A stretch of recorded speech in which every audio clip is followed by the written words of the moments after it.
Workers began excavating at 6 o'clock this morning, laying the conduit through which essential services will be connected to Wharf Road, in readiness for the Queen's Wharf development. Shortland Electricity, the Newcastle Gas Company, the Hunter District Water Board and Telecom jointly financed the work. This is the first time in Newcastle's history that the eastern end of Wharf Road will be connected to essential services, paving the way for further development. With the conduit now in place, each of the public authorities will lay their wires in the near future. Today, all rail services between Civic and Newcastle stations were cut as the work progressed, and rail commuters were ferried by bus to and from Newcastle station. Trains are expected to be running to normal timetables from 8 o'clock tonight.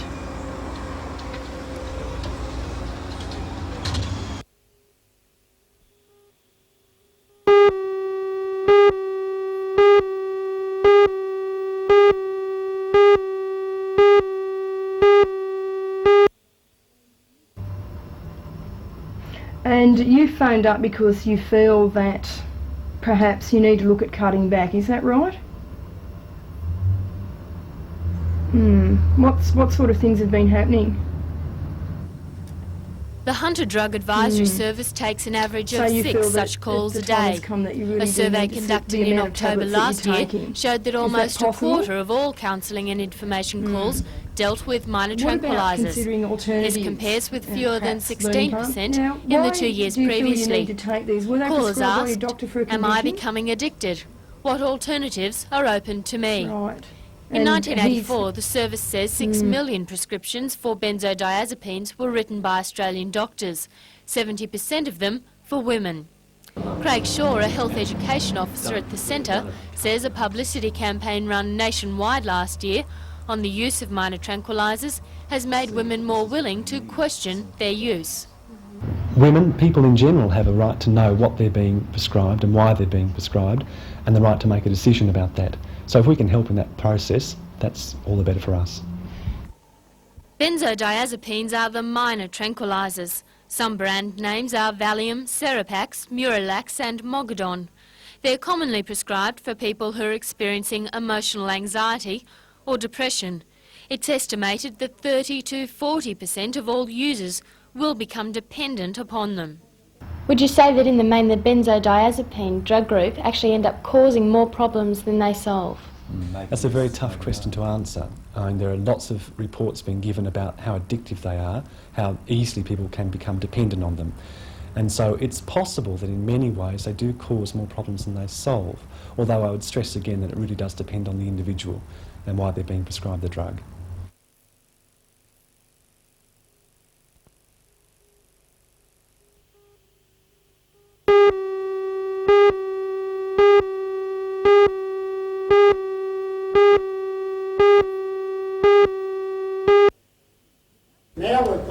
The council papers regarding the renewal of the existing lease were confidential, but that didn't stop the gallery being packed with both supporters and protesters. Alderman Nichols made a recommendation which called for proposals and not tenders for the operation of the kiosk and restaurant at Bar Beach. The reason behind this was to encourage other enterprising ideas for the pavilion premises. The recommendation also imposed a closing time of 1 a.m. on the restaurant and excluded the operation of a tavern or disco.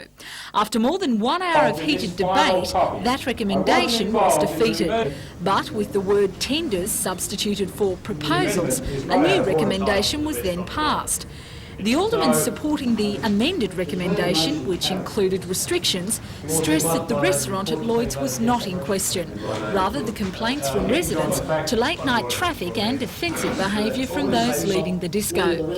Restaurateur Lloyd Moffat had hoped to be the first to renegotiate his lease for the next 10 years, but with the restrictions now imposed, he'll have to decide whether he'll even stand in line. Lloyd, Council's decision tonight, we're happy or disappointed? No, quite disappointed.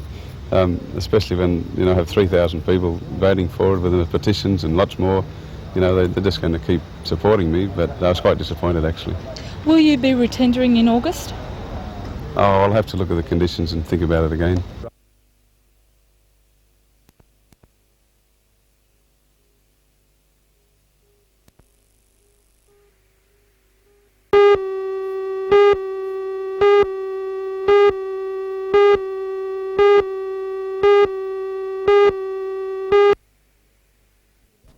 Many of the residents of The residents of Wallsend, and especially those of Perk Street, have been trying for months to seek support from council to reject a housing development proposal in their street. They say old houses like this one are prime pickings for developers planning to build detached dwellings. The residents of Wallsend say they're worried that the residential structure of their area will change, and are concerned that one development will lead to another. In the case of Perk Street, a vacant block of land lies adjacent to the house in question. Despite talks with council, which included an on-site inspection last week, an amended proposal for the 5 two-storey dwellings was passed at last night's council meeting. Lord Mayor Alderman McNaughton closed the matter by saying that not everyone was fortunate enough to live in accommodation, such as the Wallsend residents making the complaints, and described their objections as nothing less than selfish.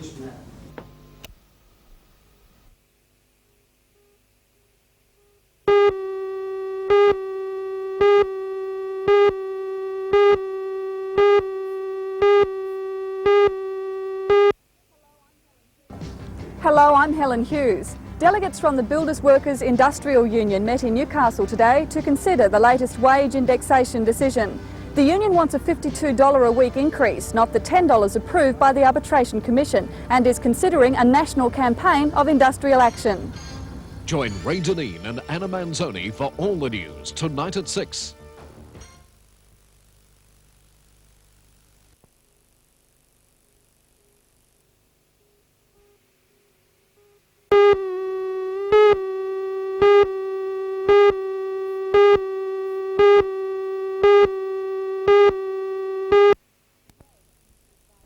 Today, beauty advisor Deirdre Prusak was at Red Cross running a camouflage clinic.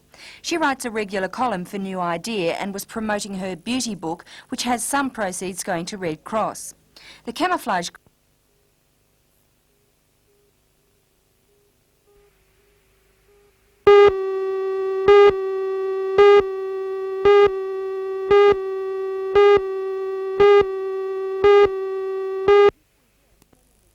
This weekend, many Newcastle houses will be visited by Red Cross door knockers. Today, Red Cross officially launched its appeal, which has set a target of raising $75,000.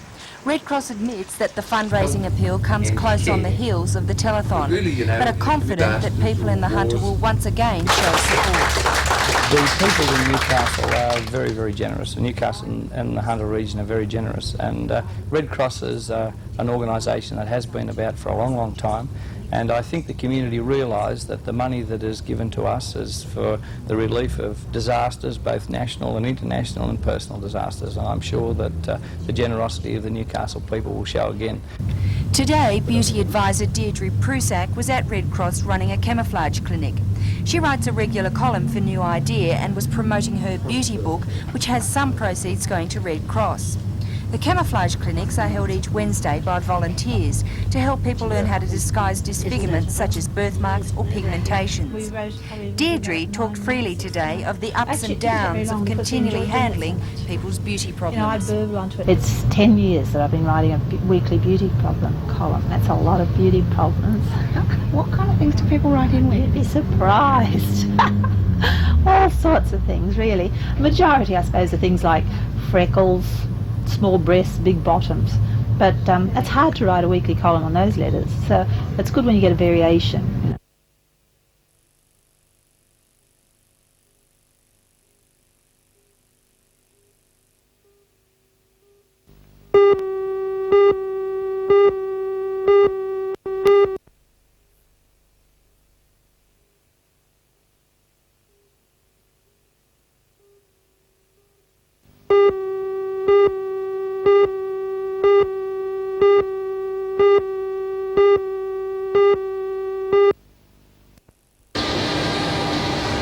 multi-million-dollar contract has brought with it some striking innovations to the Broadmeadow engineering firm. This mill, along with a computerised spot welder, designed and built by Kinninan, are just two pieces of new equipment the SRA contract demands. Two other special purpose machines are also planned to help in the construction of the new rail cars. And this rather sparked the structure of the beginnings of the first of the new generation Kangara cars. a contract worth almost $500 million. Gunninan hopes to deliver the first 4-car set to the State Rail Authority by October this year. We see a lot of new technology here at Gunninan. Is that playing a big part in the construction of the Kangara? Oh yes, the development work on this flat finish and invisible spot welding was undertaken some 2 years ago. Took over a year to develop, but we had it developed in time for the Kangara project. We think it was a key part in convincing the railway that we could physically demonstrate how we would make the car that convinced them that we were technology proficient and capable of doing it. With this contract now underway, Gunninan hopes its expertise will gain another lucrative contract to build the government's planned high-performance trains, state-of-the-art technology which will complement the existing fleet of XPTs.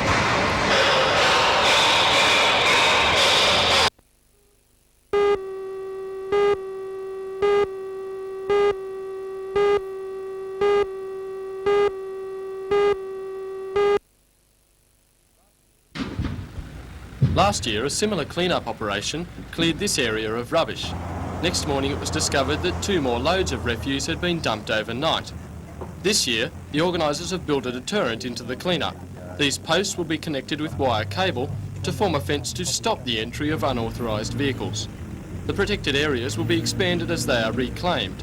The clean-up this year has so far meant the removal of more than 1,000 tonnes of illegally dumped rubbish and 85 burnt or scrapped cars. Member for Charlestown, Richard Face, says, however, the public attitude to the park is improving. Noticeably, the household rubbish has practically diminished to the stage where it's practically not evident at all.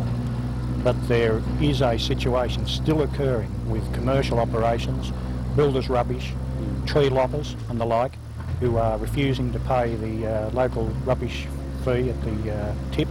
And I'm heralding a warning to the populace generally, and it's only a minority, that if they get caught in here, they'll proceed to court. As a further deterrent, there is now a permanent works enclosure and 5 full-time park workers to watch for illegal dumping.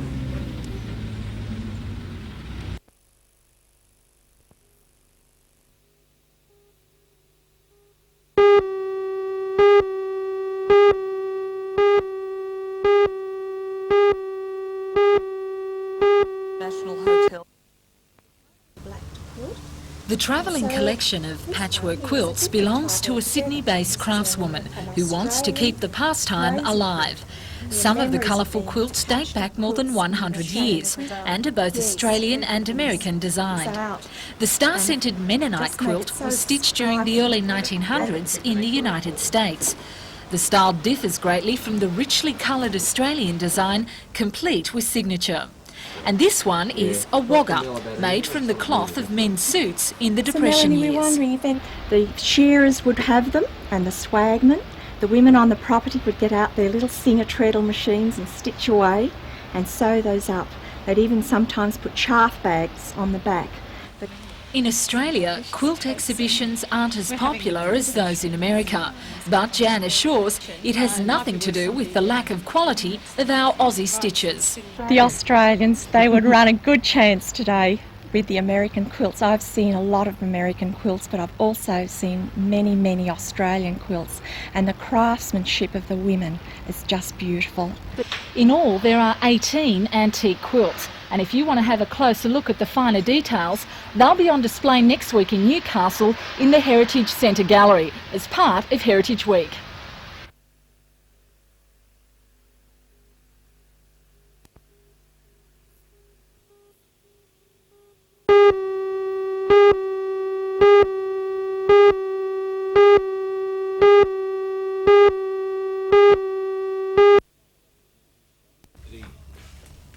It was a final opportunity today to make sure no detail had been left out of the submission. Tomorrow, the NRL executive will travel to Sydney to confront its state counterpart and convince the New South Wales officials Newcastle should be a starter in next year's Sydney Premiership. We believe we'll fulfil the 13 points of the criteria. We did this in 1985 when we put our submission in for entry in 86. We believe that our submission in for 88 is even better than the original one in 86, so we're confident that we meet all their criteria. So you're fairly confident then that the board might give the go-ahead? Yeah, sure, we're confident, and we'll be hoping that even on Monday, as late as Monday afternoon, that they give us the decision that we're in 88. Has Queensland, the QRL's decision, has that had any bearing on what happens to Newcastle's bid for 1988? None whatsoever. I believe it probably makes it easier for us. It's pretty logic now that if Brisbane don't come in, they've made the decision at this stage that they're not, but if they don't, it'll be a 14-team competition. We'll take up the buy. It'll save us a trip to Brisbane. We wouldn't have minded going up there though.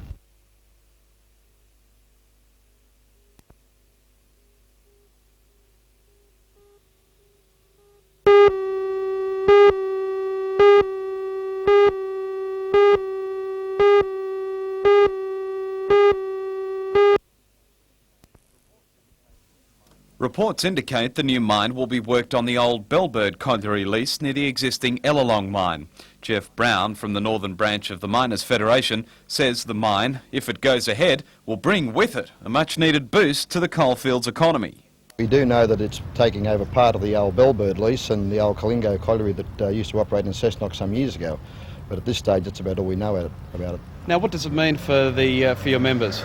Well, really nothing at present, because we're in a pretty depressed state in the mining industry at present, and we'd be looking at the early 1990s before we see any development of the mine and the employment of what they've said of 300 people. Do you see this as a sign of confidence in the industry from the employers? It shows a considerable amount of confidence that some people have some confidence in the industry, and we only hope that that confidence will go on to the other people that are operating coal mines in the industry at present. But I would see that there's the other development of other mines in the Hunter Valley that have been proposed, and let's hope that in the not too distant future we can see the mining industry take the upsurge again.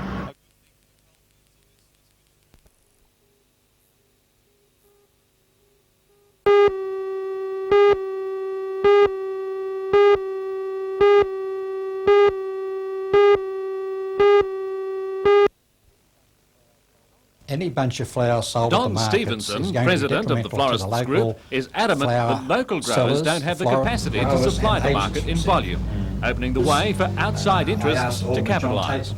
We are just simply opening up our markets to the people that used to supply the roadside flower sellers, and all the flowers will come from Sydney and the money will go back to Sydney, which will be very detrimental to the local people who own florist shops and employ local staff. And what of the criticism of florists' trading hours and the claim that flower selling by fruit shops and corner stores would satisfy a customer need? If we increase our trading hours, we increase our costs and we increase the cost of flowers to the public. But for the few people who cannot get to a florist during trading hours, we offer a service unique in the world.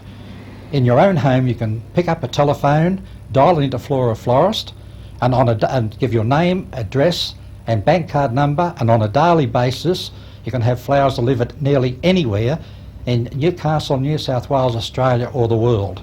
That's a service that no other organisation can give.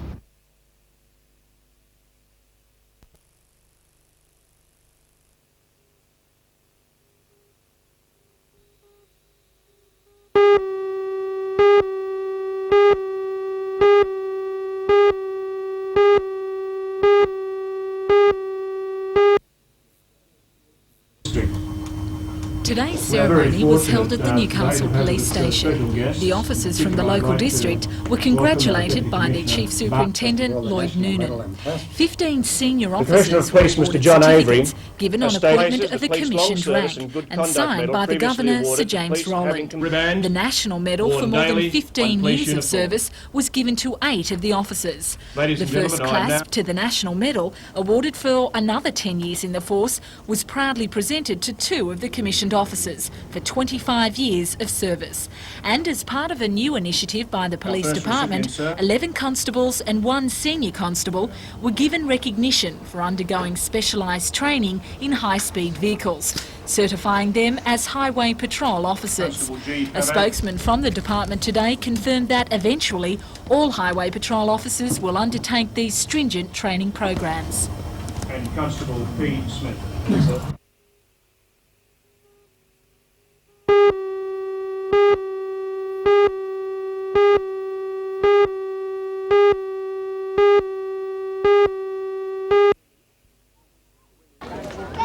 When the youngsters turned up to school yesterday, they looked in amazement.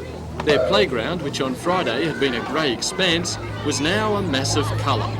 The designs had been laid out 10 years ago, but sun, rain and the paths of hundreds of little feet had removed almost all traces. So, 20 parents and ex-pupils, under the supervision of the original artist, returned the mural to its former brilliance. According to the artist, Ira Dangerfield, the patterns are much more than simply decoration.